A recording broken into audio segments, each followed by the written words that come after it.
পাকিস্তান ও আফগানিস্তানের সীমান্ত জুড়ে ফের উত্তেজনা। উভয় পক্ষই একে অপরের বিরুদ্ধে বড় ধরনের ক্ষয়ক্ষতির দাবি করেছে।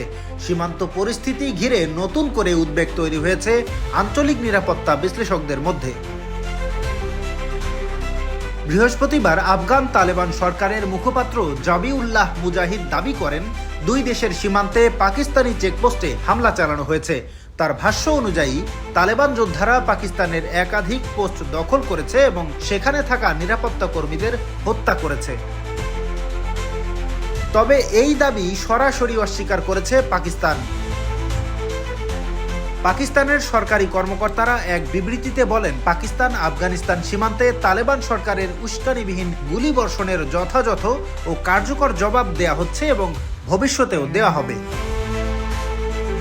পাকিস্তানের তথ্যমন্ত্রী আতাউল্লাহ তারার গণমাধ্যমে পাঠানো এক বিবৃতিতে দাবি করেন, পাকিস্তানি নিরাপত্তা বাহিনীর পাল্টা হামলায় আফগান তালেবানের ৩৬ জন সদস্য নিহত হয়েছে। এছাড়া সীমান্ত সংঘর্ষে ২ পাকিস্তানি সেনার মৃত্যুর বিষয়টিও নিশ্চিত করা হয়েছে। সাম্প্রতিক সময়ের এই উত্তেজনা নতুন নয়। এর আগে ২১ ফেব্রুয়ারি রাতে আফগানিস্তানে বিমান হামলা চালানোর দাবি করে পাকিস্তান। সামরিক সূত্র জানায়, ৭টি জঙ্গি আস্তানায় চালানো এই অভিযানে ৮০ জনেরও বেশি জঙ্গি নিহত হয়েছে।